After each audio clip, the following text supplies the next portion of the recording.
Hi everyone, welcome back. ಪರೀಕ್ಷೆ ನೇಮಕಾತಿ ಎಲ್ಲರಿಗೂ ಕೂಡ ಗುಡ್ ನ್ಯೂಸ್ ಕೂಡ ಬಂದಿದೆ. ತಿಳಿಸ್ಕೊಡ್ತೀವಿ. ಚಾನಲ್ಗೆ ಸಬ್ಸ್ಕ್ರೈಬ್ ಆಗಿ. ವಿಡಿಯೋ ಇಷ್ಟ ಆದರೆ ಲೈಕ್ ಮಾಡಿ. ಎಲ್ಲ ರಾಜ್ಯದ ಪರೀಕ್ಷಾರ್ಥಿಗಳಿಗೆ ಗುಡ್ ನ್ಯೂಸ್. ಒಮ್ಮೆ ನೀವು ಡಾಕ್ಯುಮೆಂಟ್ ಸಬ್ಮಿಟ್ ಮಾಡಿದ್ರೆ ಅದು ಎಲ್ಲ ಪರೀಕ್ಷೆಗೆ ಕೂಡ ಅನ್ವಯ ಆಗುತ್ತೆ ಅಂತ ಹೇಳಿ ಅಪ್ಡೇಟ್ ಕೊಟ್ಟಿದ್ದಾರೆ. ಗುಡ್ ನ್ಯೂಸ್ ನ ಕೊಟ್ಟಿದ್ದಾರೆ.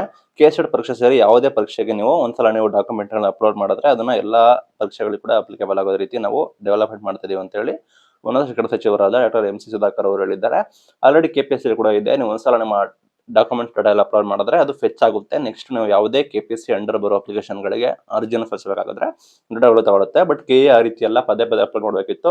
ಅದೇ ರೀತಿ ಎಲ್ಲ ಪರೀಕ್ಷೆ ಕೂಡ ಮಾಡ್ತೀವಿ ಅಂತ ಹೇಳ್ತಾ ಇದ್ದಾರೆ. ಒಂದು ಗುರ್ಜರಿ ಗುಡ್ ನ್ಯೂಸ್. ಅಪ್ಲಿಕೇಶನ್ ಆಗೋದಕ್ಕೆ ಸುಲಭ ಆಗುತ್ತೆ.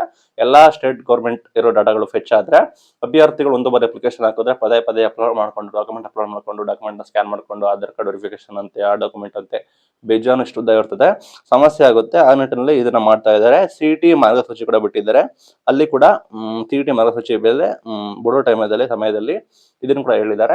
ಮೇನ್ ಆಗಿ ಸ್ಕ್ಯಾಮ್ಗಳು ನಡೆಯುತ್ತಿರೋ ಕಾರಣ ಪ್ರಮುಖ ಬದಲಾವಣೆಗಳು ಬರ್ತಾ ಇದ್ದಾರೆ. ಇದೊಂದಾಯ್ತು. ಮೇನ್ ಇನ್ನೊಂದು ಸಿಬಿಟಿ ಎಕ್ಸಾಮ್ ಮಾಡ್ತಾ ಇದ್ದಾರೆ. ನಿಮ್ಗೆ ಗೊತ್ತಿರೋ ಹಾಗೆ ಕೆ ಅವರು ಮುಂಬರುವ ಯಾರು ಕಡಿಮೆ ಅಪ್ಲಿಕೆಂಟ್ಸ್ ಇರ್ತಾರೆ ಅವ್ರದ್ದು 25,000 30,000 ಅಪ್ಲಿಕೆಂಟ್ಸ್ ಇರ್ತಾರೆ, ಅದನ್ನ ಆನ್ಲೈನ್ ಮುಖಾಂತರ ಪರೀಕ್ಷೆ ಮಾಡೋದಕ್ಕೆ ತಯಾರಿ ಮಾಡ್ಕೊಳ್ತಾ ಇದ್ದಾರೆ.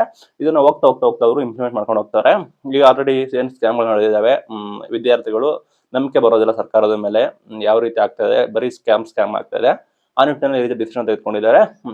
ಇದು ಗುಡ್ ನ್ಯೂಸ್. ನಿಮ್ಮ ಡಾಕ್ಯುಮೆಂಟ್ಗಳೆಲ್ಲ ಒಂದ್ಸಲ ಅಪ್ಲೋಡ್ ಮಾಡಿದ್ರೆ ಅದು ಅದೇ ಫೆಚ್ ಆದ್ರೆ ನಿಮಗೆ ನೆಕ್ಸ್ಟ್ ಬಾರಿ ನೀವು ಅಪ್ಲಿಕೇಶನ್ ಹಾಕ್ಬೇಕಾದ್ರೆ ಸಹಾಯ ಆಗುತ್ತೆ. ಇನ್ನು ಕೆಲವೊಂದು ಪ್ರಮುಖ ಬದಲಾವಣೆಗಳನ್ನು ತರ್ತಾ ಇದ್ದಾರೆ. ಎ ಮುಖಾಂತರ ನಾವು ಎಕ್ಸಾಮ್ ಮಾಡ್ತೀವಿ, ಎ ನೋಡ್ಕೊಳ್ಳುತ್ತೆ ಅಂತ ಹೇಳಿ ಈ ಹಿಂದೆ ಸಿದ್ದರಾಮಯ್ಯ ಘೋಷಣೆ ಮಾಡಿದ್ರು. ಈ ರೀತಿ ಸ್ಕ್ಯಾಮ್ಗಳು ಆಗಿರೋ ಕಾರಣ ನಾನಾ ರೀತಿಯ ಬದಲಾವಣೆಗಳು ತರ್ತಾ ಇದ್ದಾರೆ. ಇದು ಎಷ್ಟು ಸರಿ, ಇದು ಏನು ಅನಿಸ್ತು ನಿಮಗೆ ಅಂತ ಕಮೆಂಟ್ ಮಾಡಿ ತಿಳಿಸಿ. ಇದು ಇವತ್ತಿನ ವಿಡಿಯೋ.